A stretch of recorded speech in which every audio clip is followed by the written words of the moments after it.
The morning sun cast long shadows across the small diner parking lot as Harold Mitchell slowly made his way toward the entrance. His weathered hands gripped a simple wooden cane, and each step seemed measured and deliberate. At 73 years old, Harold carried himself with the quiet dignity of a man who had seen more of life than most people could imagine. The faded military insignia on his worn jacket told only part of his story. Harold had served 3 tours in Vietnam, earning medals that now sat forgotten in a dusty box at home. But those who looked closely might notice the way he held his shoulders straight despite his age, or how his eyes constantly scanned his surroundings with the awareness that never truly leaves a soldier. Harold visited Mickey's diner every Tuesday morning at exactly 8:30. It had become his routine since his wife Margaret passed away 2 years ago. The waitress, a kind woman named Betty, always saved him the corner booth where he could sit with his back to the wall and watch the door. She understood without being told that some habits die hard, especially for men like Harold who had learned to always watch for danger. Today felt different somehow. As Harold settled into his usual seat and Betty brought him his black coffee without being asked, he noticed a group of motorcycles pulling into the parking lot. The rumble of their engines was loud enough to rattle the diner's windows, and several other customers turned to look outside with concerned expressions. Harold counted 6 bikes, all black and chrome, with riders dressed in leather jackets covered in patches and symbols. They weren't the weekend warrior types who rode expensive touring bikes to feel young again. These were the real deal. Rough-looking men with hard faces, and the kind of swagger that came from believing the world owed them something. The leader of the group was a massive man with arms covered in tattoos and a beard that reached his chest. He wore a leather vest with road devils emblazoned across the back, along with patches that indicated his status within the motorcycle club. His name was Tank Morrison, and he had a reputation for causing trouble wherever he went. As the bikers dismounted and began walking toward the diner, Harold noticed how other customers shifted uncomfortably in their seats. A young mother with 2 small children quickly gathered her things and headed for the exit, avoiding eye contact with the approaching men. An elderly couple at the counter whispered urgently to each other before asking Betty for their check. Harold remained calm, sipping his coffee and watching through the window as the bikers approached. He had faced far worse than a few troublemakers on motorcycles, though he had no desire for confrontation. At his age, Harold preferred peace and quiet, but his military training had taught him to assess threats and prepare for the unexpected. The diner's bell chimed as the 6 bikers pushed through the door, their heavy boots making the floorboards creak. Tank surveyed the room like a predator choosing his prey, his cold eyes passing over each customer, before settling on Harold sitting alone in the corner booth. Betty approached the group with forced politeness, clearly nervous but trying to maintain her professional demeanor. "Good morning, gentlemen."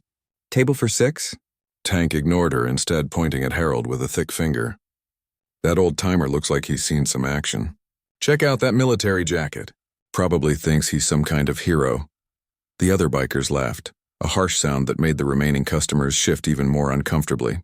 Harold continued drinking his coffee, but his grip on the cup tightened slightly. He could feel their attention focused on him like a spotlight, and every instinct told him that trouble was coming his way. "Why don't you come sit with us, Pops?" Tank called out across the diner. "We'd love to hear some war stories. I bet you got plenty of tales about how tough you used to be." Harold looked up from his coffee for the first time, meeting Tank's gaze with steady brown eyes that held no fear, only a quiet watchfulness. He didn't respond to the taunt, instead returning his attention to his breakfast as Betty nervously set down his plate of eggs and toast.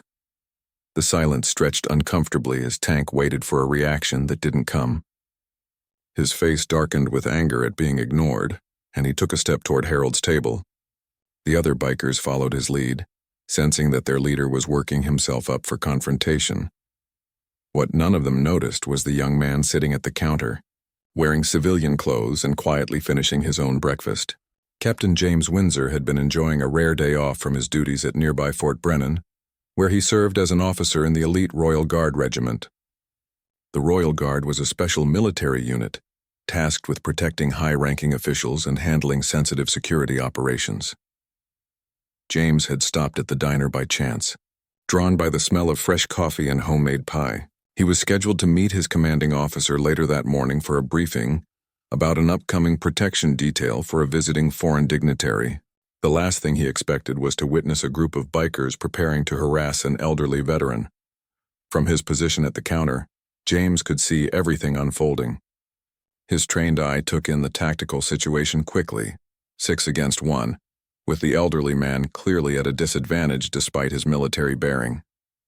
James also noticed the fear in the other customers' faces and Betty's obvious distress as she tried to figure out how to handle the situation.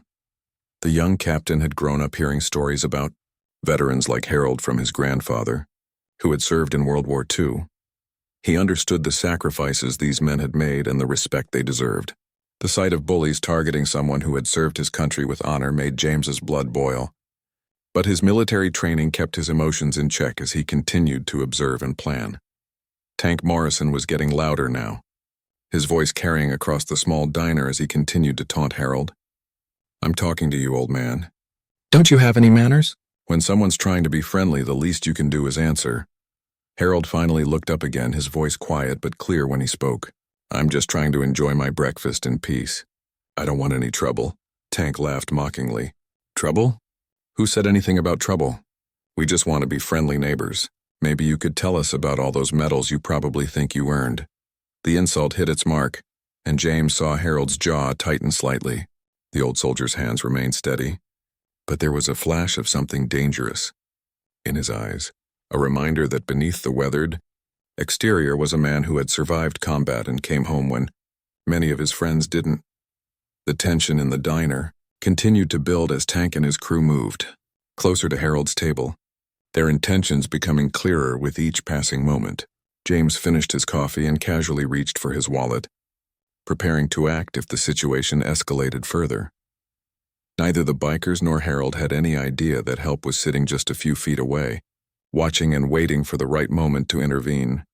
Tank Morrison wasn't the type of man who accepted being ignored. As the president of the Road Devils Motorcycle Club, he had built his reputation on intimidation and the willingness to back up his threats with violence. The fact that an old man in a diner was treating him like he didn't exist was more than Tank could tolerate. "Boys, I think our friend here might be going deaf in his old age," Tank announced to his crew, loud enough for everyone in the diner to hear. "Maybe we need to speak up so he can hear us properly." The other bikers spread out slightly, forming a loose semicircle around Harold's booth. Each man was large and intimidating in his own right, with scars and tattoos that told stories of hard living and harder fights. They had done this dance many times before, surrounding someone who couldn't fight back and enjoying the fear they created. Snake Williams, Tank's second in command, pulled out a chair from a nearby table and sat down backward on it, his arms resting on the back as he stared at Harold with cold amusement. "You know what I think, Tank? I think Grandpa here is being disrespectful. My grandfather taught me to always be polite to people who are trying to be friendly." "That's right, Snake," agreed Razor Pete, a thin man with a face full of scars and dead eyes. Maybe he forgot his manners somewhere in whatever jungle he was crawling around in. Harold continued eating his breakfast, but James could see the veteran's jaw muscles working as he chewed. The old soldier was controlling his temper, but James recognized the signs of a man who was reaching his limit.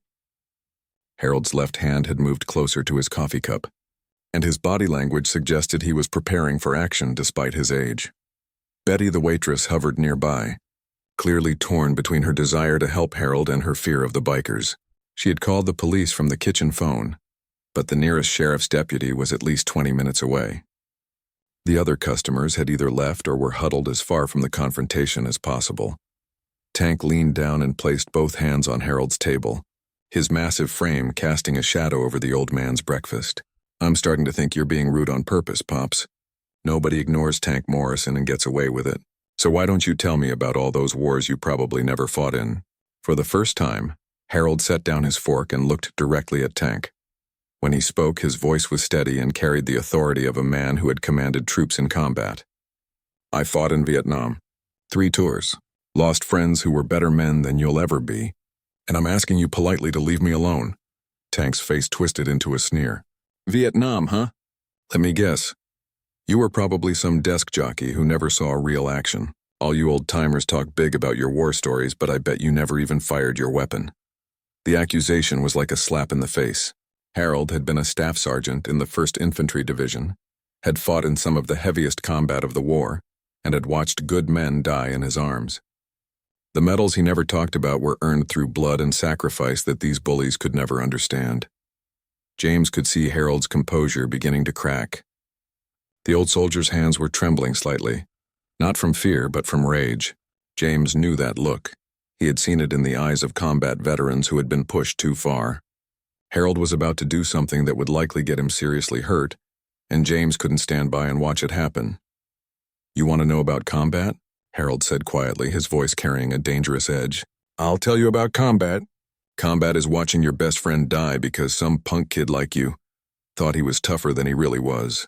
Combat is coming home to people who spit on you and call you a baby killer. Combat is living with the faces of dead friends for 50 years while cowards like you talk tough in diners." Tank's face darkened with anger. He wasn't used to being called a coward, especially not by someone old enough to be his grandfather. "You got a smart mouth for an old man. Maybe it's time someone taught you some respect." The biker leader grabbed Harold's coffee cup and deliberately poured the hot liquid onto the table, letting it splash onto Harold's breakfast and lap. Harold jumped up from the booth, his chair scraping loudly against the floor. Despite his age, he moved with surprising speed and grace, his military training still evident in his movements. "That's it," Harold said, his voice rising for the first time. "I've had enough of your garbage." The diner fell completely silent except for the sound of coffee dripping onto the floor. Even the other bikers seemed surprised by the old man's sudden show of defiance. Tank smiled coldly, pleased that he had finally gotten a reaction. "There we go," Tank said, cracking his knuckles. "Now we're getting somewhere. Why don't you show me what a tough Vietnam vet can do against a real man?" Harold might have been in his 70s, but he still remembered his hand-to-hand combat training. More importantly, he had the kind of courage that comes from facing real danger and surviving when others didn't. He raised his hands in a defensive position, ready to go down fighting if necessary. James had seen enough. The young captain quietly stood up from his stool at the counter and turned to face the group. He was in civilian clothes, jeans, a polo shirt, and sneakers, so nothing about his appearance suggested he was military. At 28 years old, James was in peak physical condition, but he looked more like a college student than a soldier. "Excuse me," James said in a calm, conversational tone that carried clearly across the diner. "I think you gentlemen might want to reconsider what you're doing here." Tank and his crew turned to look at the young man who had dared to interrupt their fun. What they saw was someone who looked soft and privileged, exactly the type of person they enjoyed intimidating. Tank laughed and gestured for 2 of his men to deal with this new annoyance. "Well, well," Tank said mockingly. "Looks like Junior here wants to play hero. Why don't you mind your own business, college boy, before you get hurt?" James remained calm, his hands at his sides and his voice steady. "The gentleman you're bothering is a combat veteran who deserves your respect, not your harassment. I'm asking you nicely to leave him alone and go about your business." Snake Williams and Razor Pete moved toward James, confident that they could handle one young man easily. They had dealt with plenty of wannabe heroes over the years, and this clean-cut kid didn't look like he would put up much of a fight. "You picked the wrong day to be a hero, boy," Snake said, reaching out to grab James by the shirt. What happened next would change everything. James had spent years training in advanced combat techniques as part of his Royal Guard preparation. When Snake reached for him, James moved with lightning speed and precision that left no doubt about his military background. The confrontation was about to escalate far beyond what any of the bikers had expected. Snake Williams had grabbed plenty of people in his time as a road devil enforcer. He expected the clean-cut young man to flinch, maybe stumble backward or start begging for mercy. What he didn't expect was for his wrist to be caught in a grip like a steel trap before his hand even touched James's shirt. In one fluid motion, James twisted Snake's arm, applied pressure to a specific nerve point, and guided the larger man face first into the nearest table. The entire movement took less than 3 seconds and left Snake groaning on the floor, his arm twisted behind his back in a position that made any resistance extremely painful. The diner fell completely silent. Even Tank Morrison stopped talking, his mouth hanging open as he tried to process what had just happened. His lieutenant, a man who had won dozens of bar fights and street brawls, had been taken down by someone who looked like he should be studying for college exams. James maintained his hold on Snake while looking up at the remaining bikers with the same calm expression he had worn throughout the encounter. "I really don't want any more trouble," he said conversationally. "Why don't we all just calm down and go our separate ways?" Razor Pete was the first to recover from his shock. With a roar of anger, he charged at James with his fists raised, determined to avenge his fallen comrade. Pete was fast and experienced, but James had trained with some of the best fighters in the military. As Pete swung a haymaker toward his head, James ducked under the punch and delivered a precise strike to Pete's solar plexus that doubled him over, gasping for breath. Before Pete could recover, James swept his legs and sent him crashing to the floor next to Snake. Two of the Road Devil's toughest members were now lying on the diner floor, completely neutralized by a young man who hadn't even broken a sweat. Tank's face turned purple with rage. Nobody had ever humiliated his crew like this, especially not some kid who looked like he belonged in a library instead of a fight. "What are you waiting for?" he screamed at his remaining men. "Get him!" The other three bikers rushed James simultaneously, thinking that numbers would give them the advantage. But James had trained for exactly these situations as part of his Royal Guard preparation. Multiple attackers were a common scenario in protection details, and he had spent countless hours learning to handle groups of hostiles. James used the confined space of the diner to his advantage, positioning himself so that the bikers got in each other's way as they tried to reach him. When the first man got close, James grabbed him by the jacket and used his own momentum to send him crashing into his companions. The three men went down in a tangle of arms and legs, cursing and struggling to untangle themselves. Harold watched the entire scene with amazement. In all his years of military service, he had rarely seen anyone move with such precision and control. This young man wasn't just fighting, he was systematically dismantling a group of experienced brawlers without breaking a sweat or losing his composure. Tank. Morrison realized that his entire crew had been neutralized by one person, and his reputation was crashing down around him. In desperation, he pulled a large hunting knife from his belt and pointed it at James. "I don't know who you think you are, kid, but this ends now." The appearance of the weapon changed everything. James's expression became completely serious for the first time, and Harold recognized the look of a professional soldier assessing a deadly threat. The playful confidence was gone, replaced by the cold focus of someone trained to handle life-and-death situations. "Put the knife down," James said quietly. "You don't want to escalate this any further." Tank laughed harshly. "Escalate? You just beat up my entire crew. You think I'm going to let you walk away from this?" James began moving slowly to his left, forcing Tank to turn and keeping the other bikers behind the knife-wielding leader. His movements were deliberate and controlled, like a predator stalking its prey. "Sir, I'm giving you one last chance to walk away. Take your men and leave. Nobody has to get seriously hurt. The only one getting hurt is you." Tank lunged forward with the knife, aiming for James's chest. What happened next demonstrated the difference between street fighting and professional military training. James sidestepped the clumsy attack, grabbed Tank's wrist and twisted it sharply. The knife clattered to the floor as Tank screamed in pain.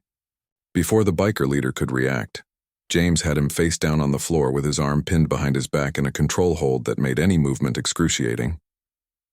"Betty, could you please call the police and tell them we need them here right away?" James asked calmly, as if he were requesting more coffee instead of subduing an armed attacker. Betty, who had been watching the entire confrontation from behind the counter, quickly picked up the phone. Her hands were shaking, but her voice was steady as she made the call. "Yes, we need police at Mickey's Diner on Route 9. There's been a fight, but it's under control now." James looked around at the 6 bikers, all of whom were either on the floor or nursing injuries. None of them seemed eager to continue the fight. "Gentlemen, I suggest you stay exactly where you are until the police arrive. Any movement that looks threatening will be considered an attempt to escape, and I'll respond accordingly." The authority in his voice was unmistakable. These weren't the words of a lucky college student who had gotten in a few good punches. This was someone speaking with the confidence that comes from extensive training and real-world experience. Harold slowly sat back down in his booth, still trying to process what he had witnessed. "Son," he said finally, "that was the most impressive display of fighting I've seen since I left the army. Who exactly are you?" James smiled for the first time since the fight began. "Captain James Windsor, Royal Guard Regiment, Fort Brennan. And you, sir, are exactly the kind of veteran who deserves better treatment than what these men were giving you." Tank lifted his head from the floor, his eyes wide with shock. "Royal Guard? You mean you're actually military?" "Elite military," James corrected. "The Royal Guard handles protection details for VIPs and high-threat situations. We train to neutralize multiple attackers without causing permanent damage, which is why you gentlemen are bruised but not broken." The sound of approaching sirens could be heard in the distance. James maintained his position controlling Tank while keeping an eye on the other bikers. None of them looked like they wanted to continue fighting, but his training taught him never to underestimate a defeated enemy. Harold shook his head in amazement. "In all my years, I never expected to be rescued by someone from the Royal Guard. How did you end up here?" "Just luck, sir. I was having breakfast on my day off when these gentlemen decided to cause trouble. I couldn't stand by and watch them disrespect a veteran." As the police sirens grew louder, Tank Morrison began to realize the full magnitude of his mistake. He had attacked not just any young man, but a highly trained military officer whose job was protecting important people. The legal consequences were going to be severe, and his reputation as a tough guy was completely destroyed. Sheriff Deputy Maria Santos arrived at Mickey's diner with backup units, just as James was explaining the situation to Harold. She had been expecting a typical biker bar fight, but what she found was 6 large men sitting quietly on the floor while a young man in civilian clothes maintained complete control of the situation.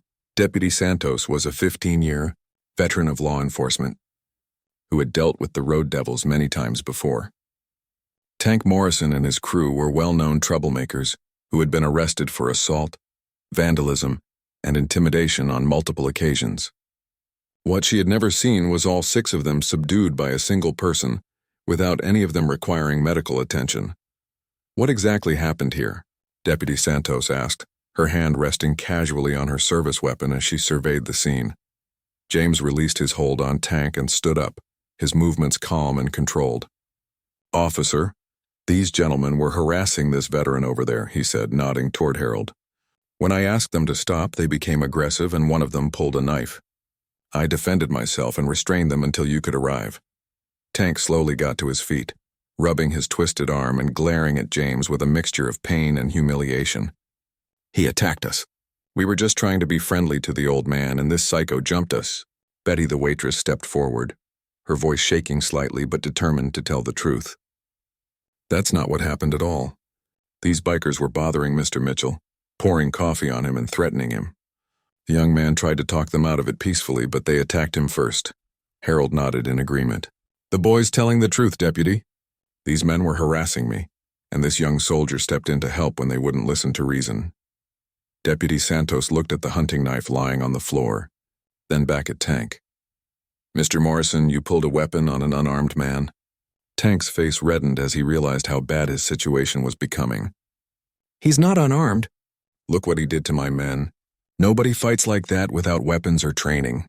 "Actually," James said quietly, reaching into his wallet and producing his military identification, "I do have training. Captain James Windsor, Royal Guard Regiment. I was off duty when this incident occurred."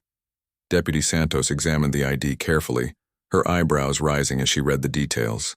The Royal Guard was an elite unit that most local law enforcement officers had heard of but rarely encountered. She knew they handled high-level security operations and were trained to standards that exceeded even most special forces units. "Captain Windsor, can you walk me through exactly what happened?" James provided a clear, detailed account of the events, speaking with the precise language of someone accustomed to filing official reports. He described Tank's escalating harassment of Harold, the biker's attempts to intimidate him when he intervened, and the moment when Tank drew the knife and forced him to use physical force. Harold corroborated every detail, adding his own perspective as the victim of the initial harassment. Betty and the few remaining customers who had witnessed the events all supported James's version of what had occurred. As Deputy Santos took statements, more details about Harold's background began to emerge. The old soldier had served with distinction in Vietnam, earning a Bronze Star, 2 Purple Hearts, and a Silver Star for actions that he had never discussed with anyone outside his immediate family. "Mr. Mitchell," Deputy Santos said respectfully, Your service record is impressive. I'm sorry these men bothered you today. Harold waved off the compliment with typical modesty. I was just doing my job back then, same as you're doing yours now. But I want to make sure this young captain gets proper recognition for what he did here. He could have walked away and minded his own business, but he chose to help. Tank Morrison listened to the conversation with growing desperation. His entire crew was facing assault charges, weapons violations, and disturbing the peace citations. Even worse, word would spread throughout the motorcycle community that the Road Devils had been completely defeated by a single opponent. His reputation and his leadership of the club were finished.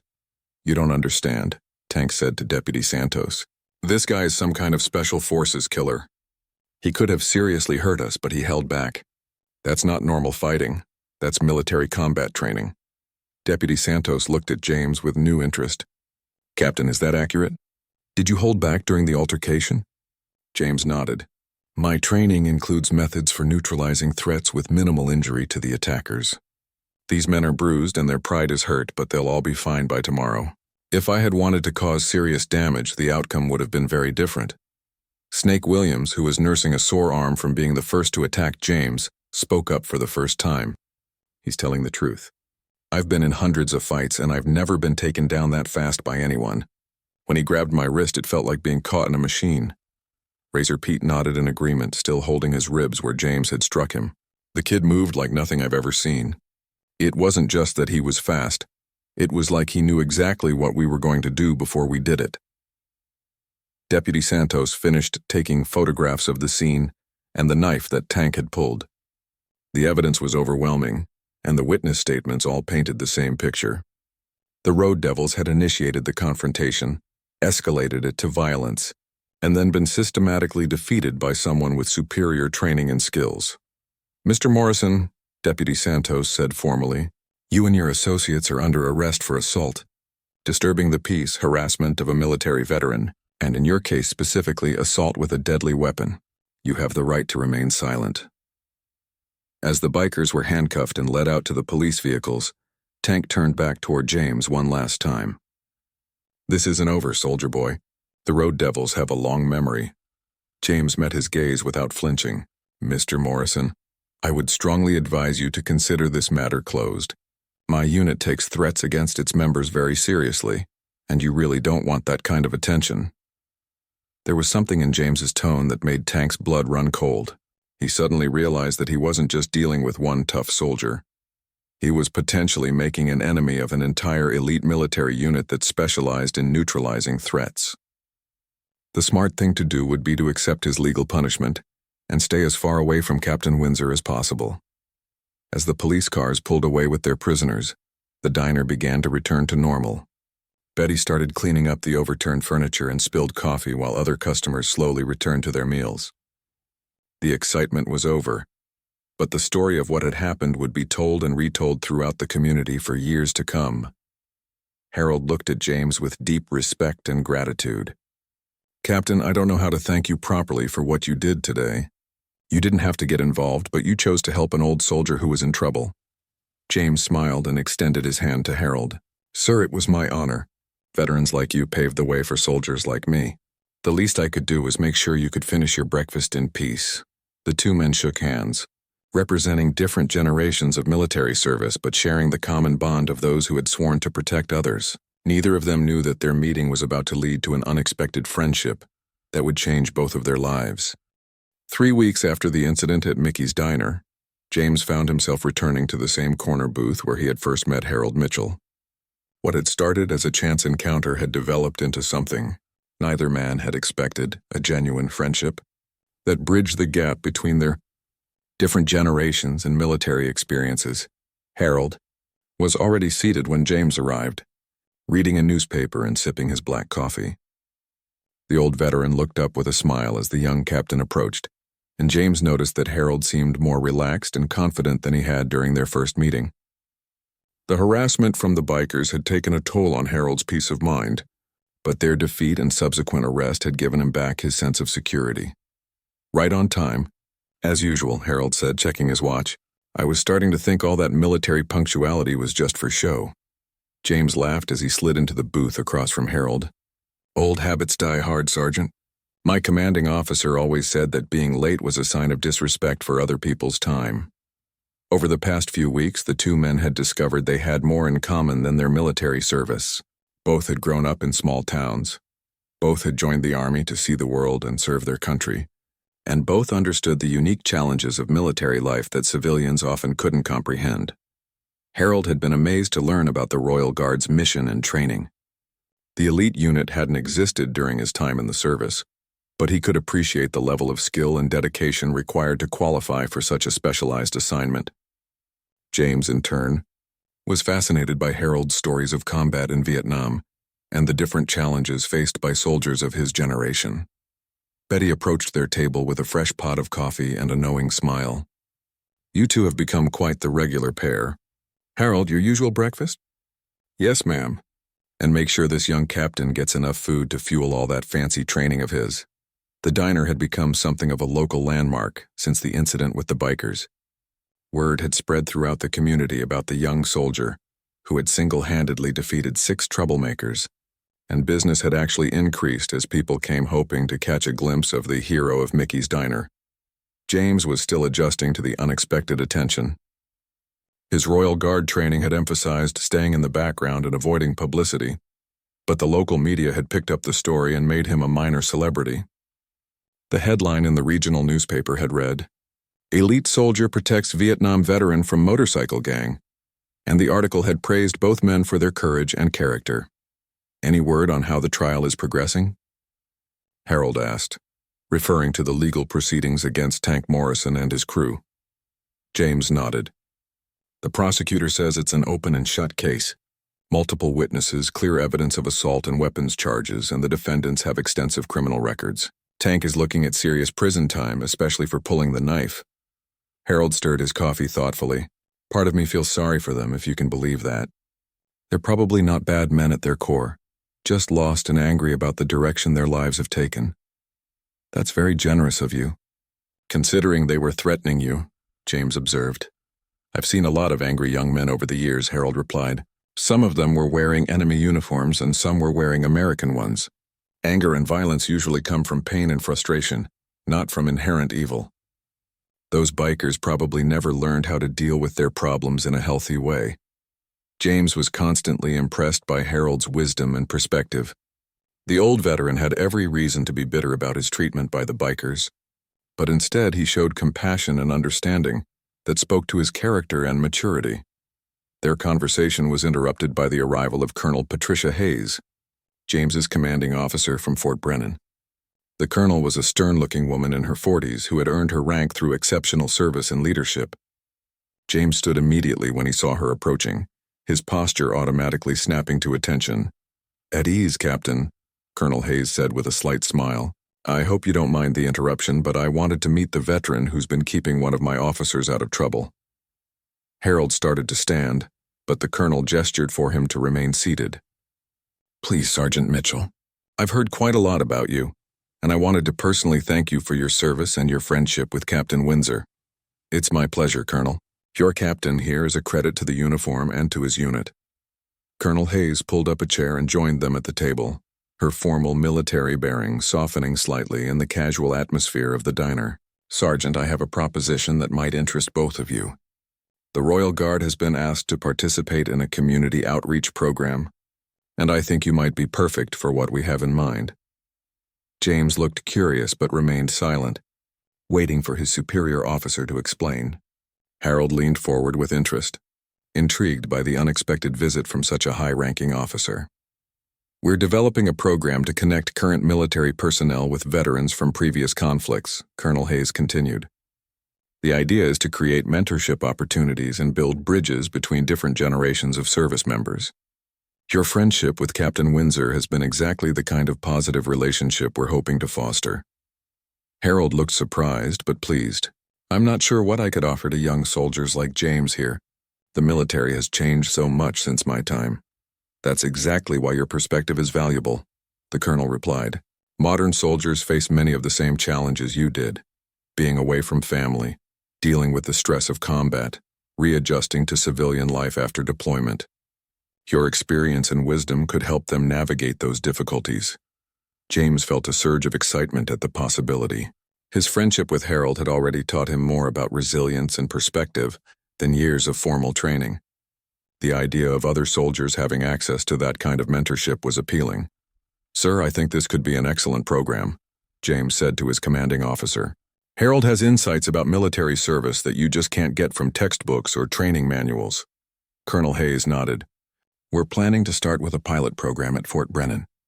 Monthly meetings between veterans and active duty personnel, informal discussions about military life, and perhaps some joint community service projects." "Sergeant Mitchell, would you be interested in participating?" Harold was quiet for a moment, considering the offer. Since Margaret's death, he had felt somewhat isolated and purposeless. His friendship with James had reminded him how much he enjoyed sharing his experiences and helping younger people learn from his mistakes and successes. "Colonel, I'd be honored to participate, but I have one condition. I don't want this to be about me telling war stories or pretending to be some kind of hero. If we're going to do this, it should be about honest conversations between soldiers, regardless of when or where they served." "Agreed completely," Colonel Hayes replied. "We want authentic relationships, not publicity stunts. The goal is mutual benefit. Veterans get the satisfaction of mentoring the next generation, and active duty personnel get wisdom and perspective from those who've walked the path before them." Betty approached with their food, clearly trying not to eavesdrop on the conversation, but obviously curious about the presence of a high-ranking military officer in her diner. She set down Harold's usual breakfast and a larger plate for James, then refilled everyone's coffee cups. "Thank you, Betty," Harold said. "Colonel, you should try the pie here sometime. It's the best in 3 counties. Colonel Hayes smiled, and James could see her military formality continuing to relax in Harold's presence. The old veteran had a gift for making people feel comfortable and welcome, regardless of their rank or background.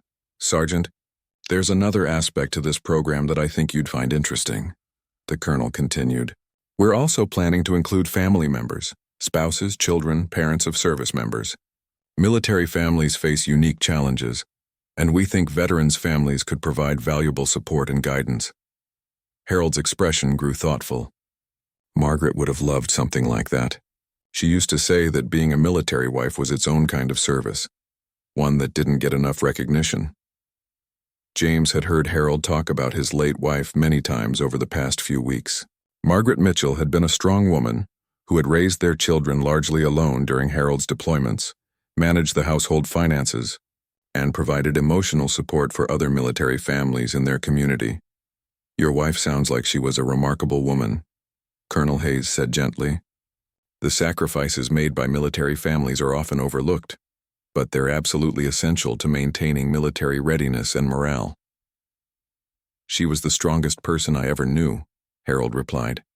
"Margaret could handle anything. Single parenting, moving to new bases every few years, dealing with my nightmares and mood swings when I came back from overseas. The Army taught me how to be a soldier, but Margaret taught me how to be a man." Groups of soldiers at Fort Brennan, sharing his experiences and answering questions about military life, combat stress, and the transition back to civilian society. James would serve as a liaison between the veteran mentors and the active duty participants, helping to facilitate discussions and identify soldiers who might benefit most from the program. It was an assignment that excited him far more than his usual protection duties, though he would continue those responsibilities as well. As Colonel Hayes prepared to leave, she shook hands with both men and thanked them for their willingness to participate in the program. "Gentlemen, I believe this partnership is going to benefit everyone involved. Sergeant Mitchell, we'll be in touch soon with more details about the first meeting." After the colonel left, Harold and James sat in comfortable silence for a few minutes, processing the unexpected opportunity that had just been presented to them. The incident with the bikers had brought them together by chance, but it was leading to something much more meaningful than either had anticipated. "You know," Harold said finally, "Margaret always said that everything happens for a reason. Maybe those bikers were supposed to cause trouble that day so we could meet and end up helping other soldiers." James smiled at the thought. That would make Tank Morrison an accidental hero in his own way. "I'm not sure he'd appreciate the irony," Harold chuckled. "No, I don't think he would. But maybe some good will come from his bad choices after all." 6 months after the incident at Mickey's diner, The mentorship program that had grown from Harold and James's friendship was exceeding everyone's expectations.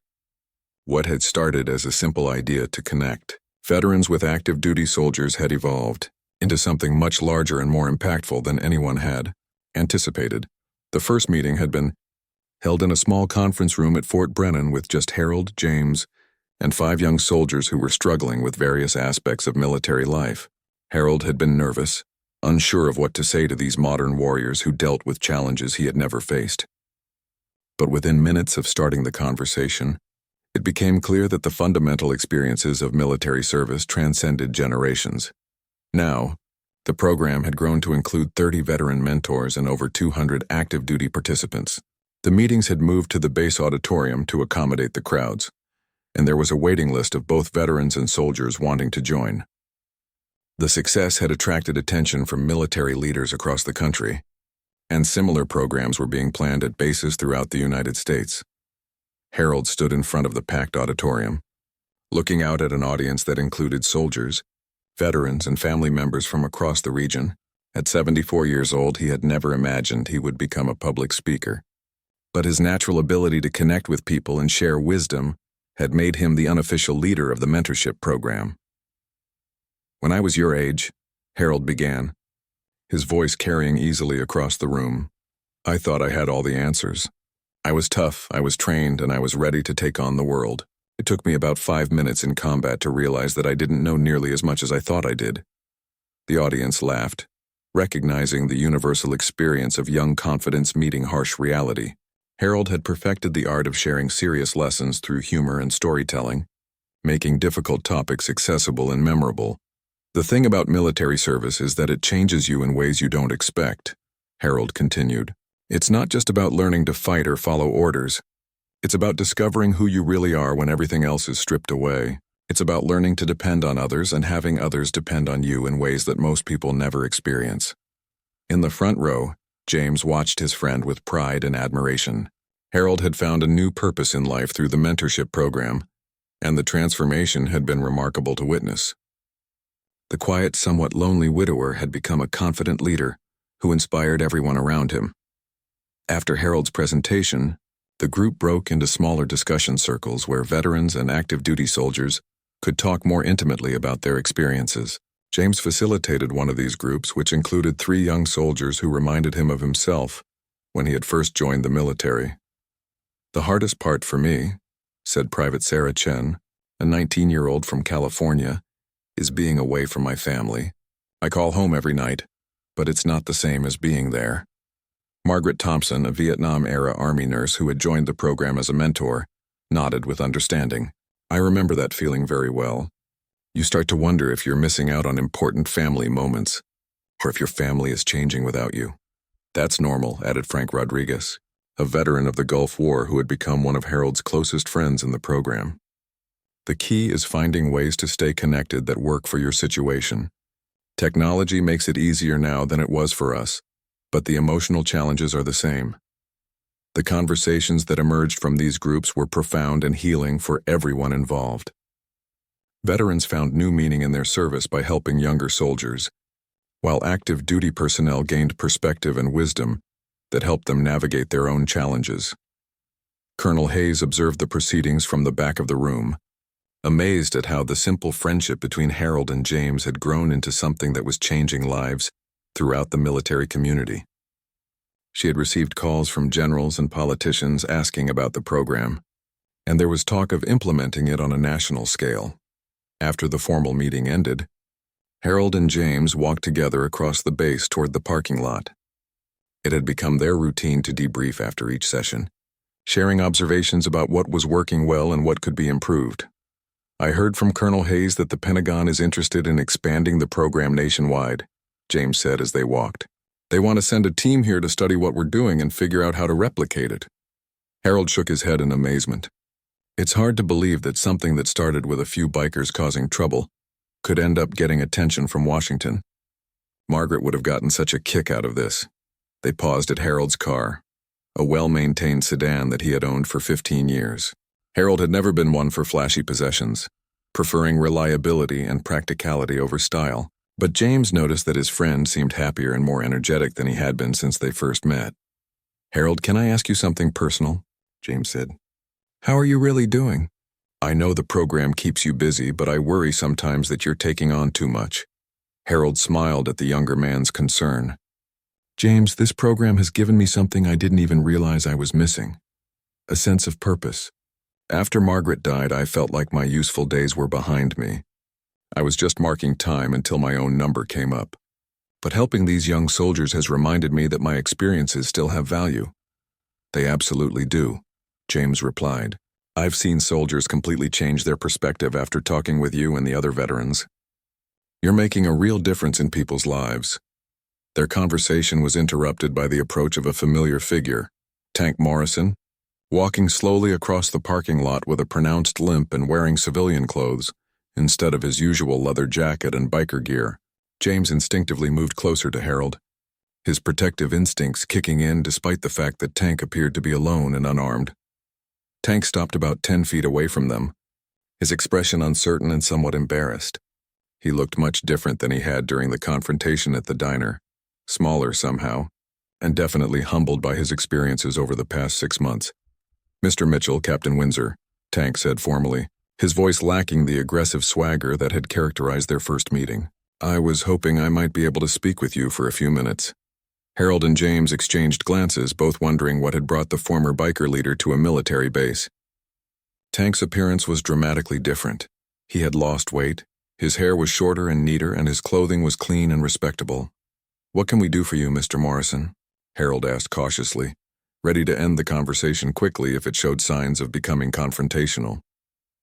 Tank took a deep breath before speaking. "I wanted to apologize for what happened that day at the diner. What my crew and I did was wrong, and you didn't deserve to be treated that way. I've had a lot of time to think about it, and I'm ashamed of how we acted." The sincerity in his voice was unmistakable. James remained alert but relaxed slightly, recognizing that this was a very different man than the one who had pulled a knife on him 6 months earlier. "I also wanted to thank you, Captain Windsor," Tank continued.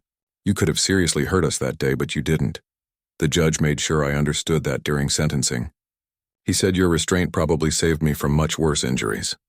Harold studied Tank's face, his veteran's intuition reading the signs of genuine remorse and change.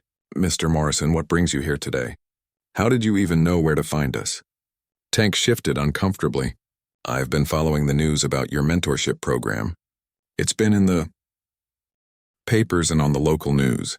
I served briefly in the military myself, before I got mixed up with the wrong crowd and made some bad choices. I was wondering—" He paused, gathering courage to continue. "I was wondering if there might be a place in your program for someone like me." 1 year after the confrontation at Mickey's Diner, Harold Mitchell stood once again in front of a packed auditorium at Fort Brennan. But this time the audience was even larger and more diverse than before. The mentorship program had grown to include veterans from every major American conflict since World War II, active duty soldiers from all branches of the military, and family members who had found their own community within the organization. In the front row sat an unexpected figure, Tank Morrison, now known by his real name, Robert Morrison. Over the past 6 months, Robert had become one of the program's most compelling success stories, though his journey to that point had been neither easy nor straightforward. After his release from prison, Robert had struggled to find his place in the world. The Road Devils had expelled him for his failure against James, and his criminal record made it difficult to find steady employment. He had been living in a halfway house and working odd jobs when he heard about the mentorship program on a local news broadcast. His first appearance at Fort Brennan had been met with skepticism and concern. Many of the veterans and soldiers remembered the incident at the diner, and they weren't sure whether Robert's interest in the program was genuine or some kind of revenge plot. James had been particularly wary, ready to intervene if Robert showed any signs of his old aggressive behavior. But Harold, with his gift for seeing past people's mistakes to their potential, had been willing to give Robert a chance. The old veteran had sat down with the former biker leader for a long conversation about military service, poor choices, and the possibility of redemption. What emerged from that discussion was the story of a young man who had enlisted in the Army after high school but had been discharged early due to a motorcycle accident that left him with permanent Injuries. Robert's brief military service had been the proudest time of his life, but his medical discharge had left him feeling rejected and worthless. He had fallen in with the motorcycle club as a way to reclaim some sense of brotherhood and purpose, but the organization's criminal activities had led him further and further away from the values he had learned during his time in uniform. The thing about rock bottom, Harold now said to the assembled crowd, is that it gives you a solid foundation to build on. Sometimes we have to lose everything before we can find out who we really are. The audience was listening intently, many of them aware that Harold was speaking indirectly about Robert's transformation. The former biker had become a powerful example of how the mentorship program could help people rebuild their lives and reconnect with their better selves. Over the months, Robert had proven his commitment to change through his actions rather than just his words. He had volunteered for every community service project the program organized, from cleaning up veteran cemeteries to helping military families move into new housing. He had also shared his story with young soldiers who were struggling with anger and violence, showing them where those paths could lead. James watched from the side of the auditorium, still amazed at how much had changed since that morning, when he had simply wanted to enjoy breakfast at a local diner. The mentorship program had become his primary assignment, and he had been promoted to major in recognition of his leadership in developing it. But more importantly, he had found a sense of purpose that went beyond his regular military duties. The program had attracted national attention, and similar initiatives were now operating at military bases across the country. Harold had been invited to speak at the Pentagon and had met with senators and congressmen who wanted to learn about the program's success. The quiet veteran who had once sat alone in a diner booth had become a national advocate for military families and veteran support services. After Harold's presentation, the group moved into their usual discussion circles. Robert facilitated one of these groups now, working with soldiers who had discipline problems or were struggling with anger management. His own experiences with violence and poor choices gave him credibility with these young men and women that traditional counselors often lacked. The first thing you have to understand, Robert told his group, is that anger usually comes from pain. I was angry for years because I felt like the Army had thrown me away when I got hurt. But I was directing that anger at the wrong people and using it to justify bad choices. Private Marcus Johnson, a young soldier who had been written up multiple times for fighting, looked skeptical. How do you know when you've really changed? How do you know you won't just go back to being the same person you were before? Robert smiled at the question, recognizing his younger self in the private's defiance and uncertainty. You don't know for sure. Change is a daily choice, not a one-time decision. Every morning I wake up and decide whether I'm going to be Tank Morrison, the biker thug, or Robert Morrison, the veteran who's trying to help other people avoid his mistakes. The conversation continued as other group members shared their own struggles with anger, violence, and the challenge of living up to military standards while dealing with personal problems. Robert listened carefully to each person, offering advice based on his own experiences while being careful not to preach or lecture. In another corner of the auditorium, Harold was meeting with military spouses who were dealing with deployment stress and family separation. Margaret Thompson, the Vietnam-era nurse who had become one of Harold's closest collaborators, helped facilitate these discussions by sharing her own experiences as a military wife. The hardest part, said Jennifer Walsh, whose husband was deployed overseas, is feeling like I'm handling everything alone while he gets to be the hero fighting for his country. Harold nodded with understanding. Margaret used to tell me the same thing. She said that military wives were fighting their own war on the home front, but nobody gave them medals for keeping the family together while their husbands were away. These conversations had become the heart of the program. Honest discussions about the real challenges of military life, led by people who had lived through similar experiences. The formal presentations were important for setting the tone and sharing broader themes. But the small group discussions were where real healing and growth occurred. As the evening wound down, Harold, James, and Robert found themselves walking together toward the parking lot, just as Harold and James had done many times before. The addition of Robert to their friendship had been unexpected, but it had enriched the relationship in ways none of them had anticipated. I have some news, James announced as they reached their cars. Colonel Hayes told me today that the program is being nominated for a National Community Service Award. If we win, we'll be invited to Washington to meet with the president. Harold shook his head in amazement. From a diner fight to the White House, Margaret definitely would have gotten a kick out of that. Robert looked thoughtful. You know, if someone had told me a year ago that I'd be friends with the people I tried to intimidate, I would have laughed at them. But this program has given me something I never thought I'd have again. A chance to serve something bigger than myself. The three men stood together in the parking lot, representing different generations and backgrounds, but united by their shared commitment to helping others. The incident that had brought them together had been born out of conflict and misunderstanding, but it had grown into something positive that was touching lives throughout the military community. As they prepared to part ways for the evening, Harold pulled out his phone and showed them a message he had received earlier that day.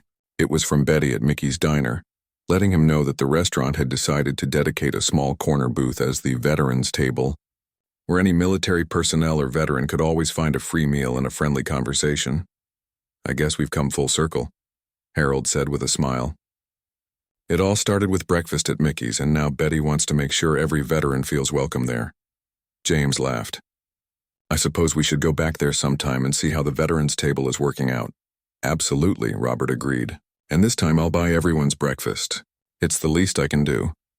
As they drove away in their separate cars, each man reflected on the unexpected journey that had brought them together, and the positive changes they had been able to create in their community. The story that had begun with harassment and conflict had evolved into something beautiful, a testament to the power of forgiveness, redemption, and the bonds that can form between people who are willing to see past their differences to their shared humanity. The mentorship program would continue to grow and help new generations of military personnel, but for Harold, James, and Robert, the most important outcome had already been achieved. They had found friendship, purpose, and the satisfaction that comes from using their experiences to help others navigate life's challenges. In the end, that was worth more than any award or recognition they might receive.